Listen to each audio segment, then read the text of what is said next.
Hello everybody, it's me Yang. When you think of Japan, what comes to mind? Tokyo's incredible energy? Kyoto's beautiful temples? Yes, I love all that. But what if I told you there's another side to Japan? A secret side, hiding just beyond the well-worn tourist paths, waiting for us to discover it. It's a place where time seems to slow down, where ancient traditions are not just preserved, they're lived every single day. And the food? Oh my goodness, the food. It's an experience that connects you to the land, to the people, in the most delicious way possible. I've always believed that travel is the best way to connect with the world, and connection often happens when you step off the beaten track. It's in the unexpected conversations, the shared smiles with a stranger, the taste of a local dish you can't find anywhere else. That's the magic we're chasing today. We're going on an adventure together to find the soul of Japan, the places that don't always make it into the guidebooks but will absolutely capture your heart. So, get comfortable, maybe grab a snack, you know I am, because I'm about to share 10 of Japan's most incredible hidden gems. Whether you're planning your next big trip or just want to explore from your favorite chair, I promise you're about to see a side of Japan that feels like stepping into a dream. It's going to be beautiful, it's going to be delicious, and it's going to be an adventure. Let's go! Our first stop feels like we've walked straight into a storybook. This is Shirakawa-go, a village nestled deep in the mountains of Gifu. Look at these houses. They're called Gasho-zukuri, which means constructed like hands in prayer, and you can see why. Those steep, thatched roofs are designed to handle the heavy snow they get here in winter. Can you imagine this place covered in a blanket of white with warm lights glowing from every window? It's pure magic. I feel like I should be looking for Hansel and Gretel, but instead I'm looking for lunch. Walking through these streets is like stepping back in time a few hundred years. There are no power lines visible, just rice paddies, little streams filled with koi fish, and the sound of the wind rustling through the trees. The air here is so clean, so fresh. You meet the families who have lived in these houses for generations, maintaining them with such love and care. They invited me in for tea, and even with my terrible Japanese, we were laughing and sharing stories. It's that connection, that human warmth that makes a place truly special. And of course, we have to talk about the food. In a place this traditional, the food is just as authentic. I found a little family-run spot serving hita beef on a magnolia leaf with miso paste, grilled over a small charcoal fire. Oh my goodness, the beef just melts in your mouth, and the aroma of the miso and the burning leaf. It's the taste of the mountains, the taste of history. It's simple, it's perfect, and it's a memory I will never ever forget. This is what travel is all about. Okay, if Shirakawa-go was a fairy tale, then our next stop, the Iwaiye Valley on the island of Shikoku, is an epic legend. They call this place the Tibet of Japan because it's so remote and rugged. Getting here is an adventure in itself, driving along these narrow winding roads carved into the side of the mountains. You look down, and whoa, it's a long way down, but the views are worth every single hairpin turn. Deep green gorges, a turquoise river snaking through the bottom, and a sense of profound, untouched nature. The most famous things here are the vine bridges, the kazurabashi. Hundreds of years ago, they were built by warriors so they could be cut down quickly to escape their enemies. Today they're just terrifyingly beautiful. I'm walking across one now, and let me tell you, it sways. You can see the river rushing right through the slats under your feet. It's a real test of courage, but you feel so alive. It's just you, the creaking vines and the roar of the water below. It's a feeling of being completely connected to the wildness of this place. After all that excitement, you need some comfort food, right? The local specialty here is IIA soba. The buckwheat is grown right here on the steep mountain slopes, and the noodles are thicker, a little rougher than what you might be used to. I'm at a tiny restaurant where an elderly woman is making them by hand, just as her mother and grandmother did. Served in a hot, savory broth with local mountain vegetables. It's like a warm hug for your soul. It's hearty, it's rustic, and it tastes of this incredible hidden valley. This is the real deal, my friends. Alright, everyone knows Mount Fuji, right? The icon of Japan. We've all seen the pictures, but what if I told you there's a spot where you can see Fuji-san framed so perfectly it looks like a painting? Welcome to the Chiredo Pagoda. Now I have to be honest, getting here involves a little bit of a workout. There are about 400 steps to climb. Yes, 400. I'm stopping for a little break right now, catching my breath and pretending to admire the view, which is actually pretty great even from here. But when you get to the top, wow, just wow. You turn around and there it is. the magnificent 5-storied Vermilion Pagoda, and behind it, in all its glory, is Mount Fuji. It's one of those moments that literally takes your breath away, if you have any left after the stairs. Especially in spring when the cherry blossoms are in full bloom all around the pagoda, it's almost too perfect to be real. You feel like you've found the ultimate secret viewpoint, a place where nature and human artistry have come together to create something truly divine. And after a climb like that, you deserve a reward. Down in the town of Fujiyoshida, I found a little shop selling a local treat called Yoshida no Udon. It's a very firm, chewy udon noodle served in a miso and soy sauce-based broth, often with horse meat. Don't be scared, it's delicious, it's savory, it's hearty, and it's the kind of meal that local workers have been eating for generations to refuel. It's the perfect, authentic taste of this region and the perfect end to a perfect view. My legs are sore, but my stomach and my heart are very, very full. We're heading off the coast now, taking a ferry to a place with a fascinating and kind of dramatic history. This is Sado Island. For centuries, this was a place of exile for disgraced emperors and intellectuals. Later, a huge gold mine was discovered, and it became a source of immense wealth for the shogunate. You can feel that history everywhere. It's a little rugged, a little melancholic, but incredibly beautiful. The coastline is just spectacular, with jagged cliffs and strange rock formations carved by the Sea of Japan. The main event here is exploring the Sado Kinzan gold mine. You can walk through the old tunnels, and they have these amazing, lifelike animatronic figures showing what life was like for the miners. It was tough work, to say the least. It's a little dark, a little cool, and you get a real sense of the centuries of human toil that happened right here beneath your feet. But it's not all history and darkness. Sado is also the home of the world-famous Kodo drummers. If you're lucky, you can catch a performance, and the power of those taiko drums, it shakes you to your very core. It's pure energy. And what do you eat on an island? Seafood, of course. Sado has some of the best seafood in Japan because of the currents that mix here. I'm at a small portside restaurant, and they've just brought me a bowl of. It's a rice bowl topped with deep-fried yellowtail, which is in season in the winter and is so fatty and delicious. It's like a regular katsudon, but with this incredibly fresh, flaky fish instead of pork. It's a local secret. Eating this, looking out at the gray sea, you feel completely connected to the island's spirit. It's a little bit wild, a little bit special. Prepare to feel very, very small in the best way possible. We're on Yakushima Island, a UNESCO World Heritage Site so ancient and mystical it's said to have inspired the landscapes in Princess Mononoke, and I believe it. This isn't just a forest, it's a living cathedral. The trees here are called yakusugi, Japanese cedars, and some of them are over 1,000 years old. One, the Jomonsugi, is estimated to be up to 7,000 years old. Can you even comprehend that? This tree was a sapling before the pyramids were built. Hiking through these forests is a truly spiritual experience. Everything is covered in a thick green, velvety carpet of moss. The air is damp and smells of earth and rain and life. It's so quiet the only sounds are the dripping of water and the chirping of birds. You half expect a little forest spirit to peek out from behind a tree root.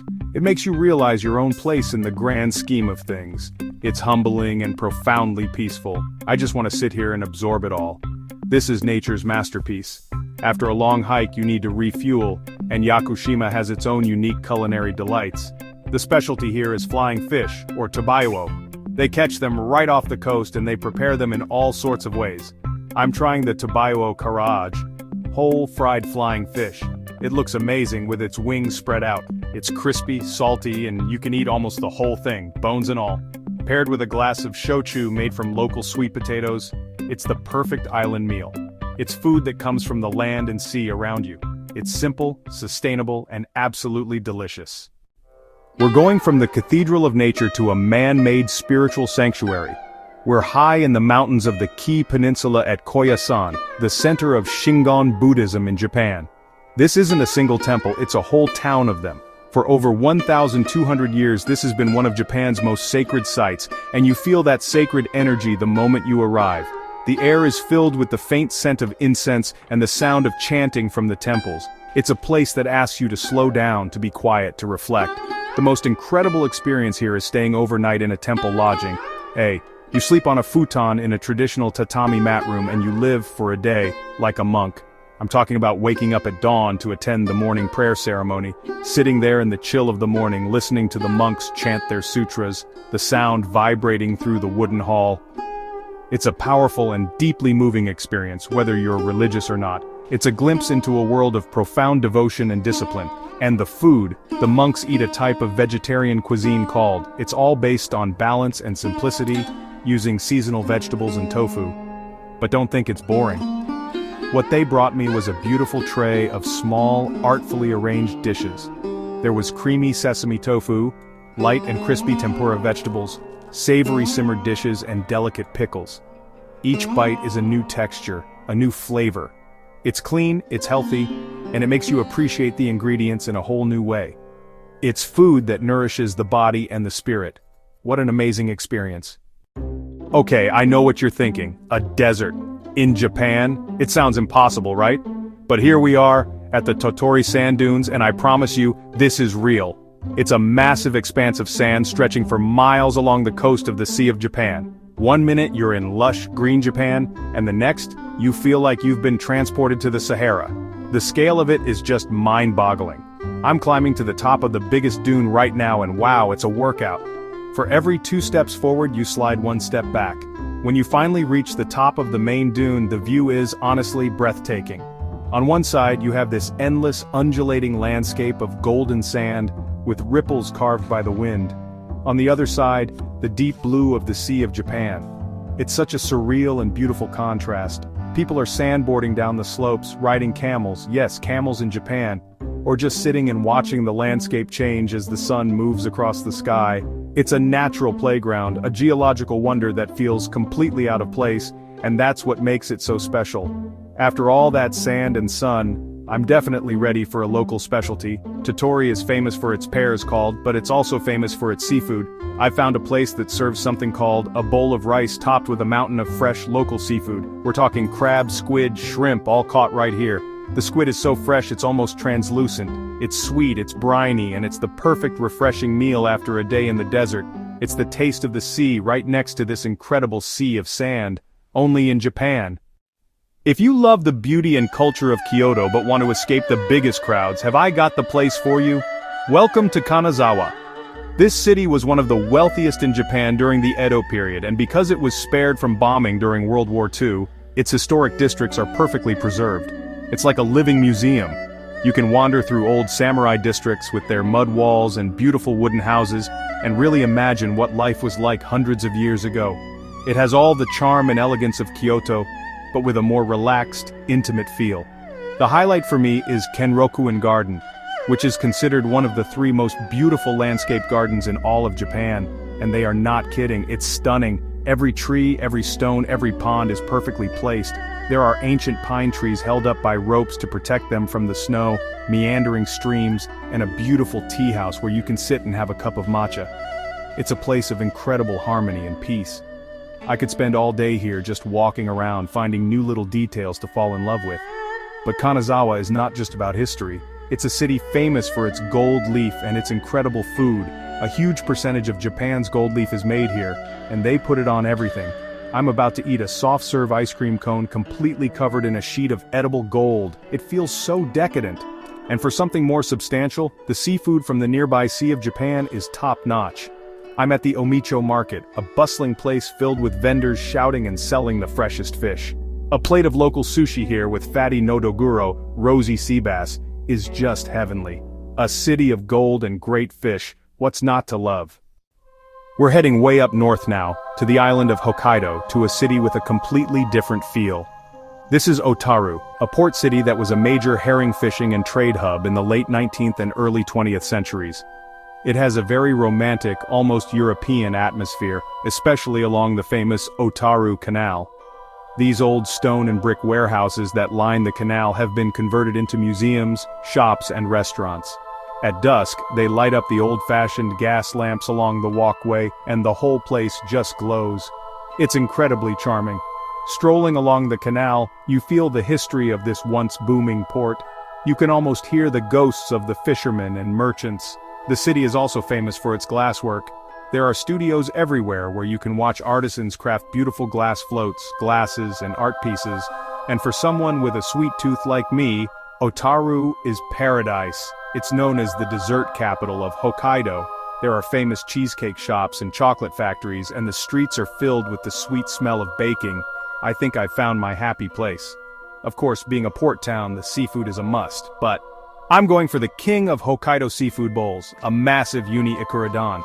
That's a bowl of rice topped with a generous amount of glistening salmon roe, ikura, and creamy golden sea urchin, uni. The uni from Hokkaido is considered the best in the world. It's so sweet, so rich, it just melts on your tongue like butter from the sea. Eating this, looking out at the romantic canal, it's a perfect moment. It's a little bit of Europe, a little bit of history, and a whole lot of deliciousness, all in one place. For our final hidden gem, we've traveled as far south as you can go in Japan to the tropical islands of Okinawa. This is Takatomi Island. And let me tell you, it is paradise. The water here is the most incredible shade of turquoise I have ever seen.